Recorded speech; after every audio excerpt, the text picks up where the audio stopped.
Hi everybody, this is Chuck Taylor from Should Cowboy with you one more time. We're going to talk about boot fitting a little bit in this video. When we're fitting boots, one of the common misconceptions is that a boot should not slip on your heel. And the reason this is said is because a shoe should not slip on your heel. And I want to talk a little bit about that right off the get-go. A boot has a lot of top on it, and I'll show you here in a second, and it's okay to slip. But if you look at the side view of your foot, it is cupped, much like my hand is cupped here. The bone's called a cuneiform bone, and that is what a shoe has to wrap around. When you've got a low-top shoe like this, you see how this cupping action is in here? The reason being, there's not a whole lot to hold you in. And the lower the top, the more you have a boot that has less and less on the top layer, the more important it is. And now it really shows you how this cupping action works. It keeps the foot inside the shoe itself. With a boot, it's a whole other matter. We have a much straighter influence on the back side. And the reason is you have all this to keep that boot on your foot that a shoe doesn't have. Now, a couple of things. Being straight like this also allows a lot of arch support. I want to show you a cutaway of some of the more modern boots today. Not necessarily handmade, but modern. And what I'm showing on this sample is why a boot slips on your heel. If you look at this, and this is a Twisted X brand cutaway, you're first going to see a steel arch support that's on a bonded piece of material. This thing is like pretty strong. If you can see with the camera, don't know if you can and you can't, but it's actually like fiberglass reinforced here with a steel shank here. And you'll see a curve to that. If you can see these cutaways from a side view on a nice pair of boots, you'll see a steel shank, and you'll see there's actually anchors of that steel here and here to hold it in place even better.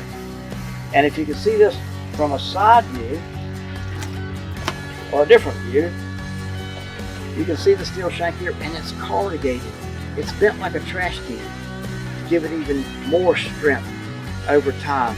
Because sometimes, guys, we buy these boots and we got them 20 years from now. The corrugation here, all this together, makes it where it should do. This boot is also good to show you what that shank, what that heel counter looks like. You see an extremely thick piece of leather here. And I'm trying to show you a couple views at one time. This thing is so tough, and it's like saddle leather. And it keeps you from like going over. Have you ever worn a boot that it felt great when you bought it at the store, and like 2 weeks, a month later, you're slopping over the side? What we're talking about is instead of standing, and I'll show you a couple of alternatives, instead of being straight and supported, the whole body, the whole boot is working this way. It's worn so much on the bottom side that you can't help but break over. This support here stops much of that breakover. With this boot, and this is a smooth ostrich, if you can see, I'm rolling the leather, but I can't really pinch a bunch of it. If I really try, I can pinch some, but I can't like grab a gob of it. This is a good fit.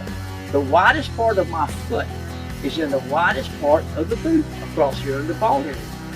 If you put the boot on and you're way over the side, you probably need a wider boot or different size of some sort. Another thing is, where do the toes go? I see so many parents come in here and they're worried about where the child's toe is. And with a shoe, that's important because they make the shoe to fit like a shoe fits. In a boot, we want plenty of room in the toe. And you want something that when you put it on, it feels comfortable.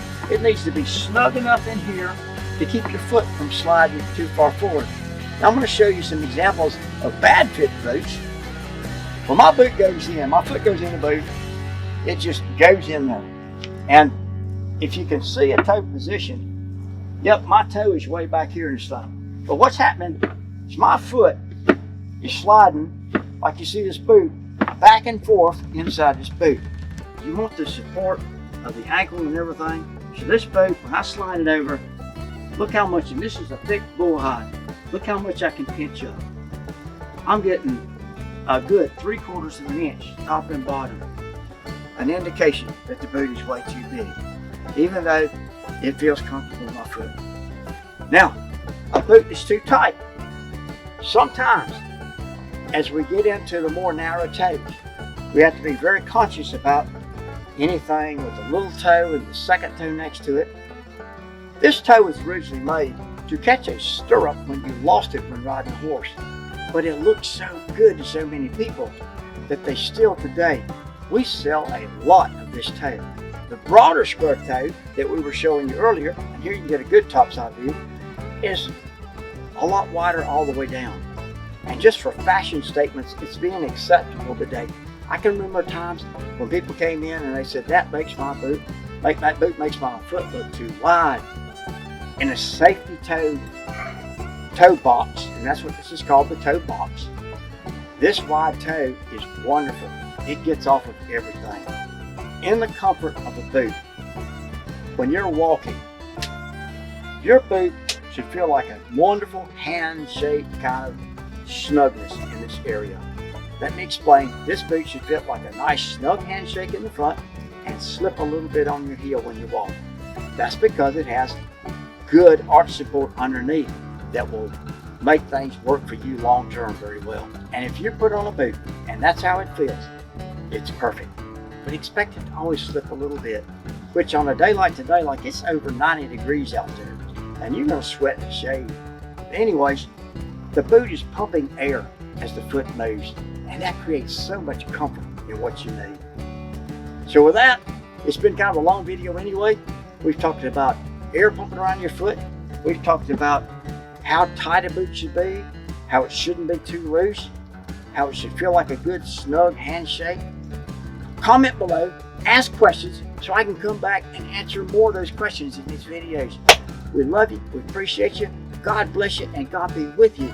Culture Cowboy and Chuck signing out right this second. While you're here, there's a subscribe button. There's a bell you can ring. Get some notifications. Videos getting stronger and stronger, and we want to be a part of your life. We really do. Not to be intrusive, but just to be fun and happy. So, subscribe if you like. The channel's Culture Cowboy on YouTube. Y'all enjoy.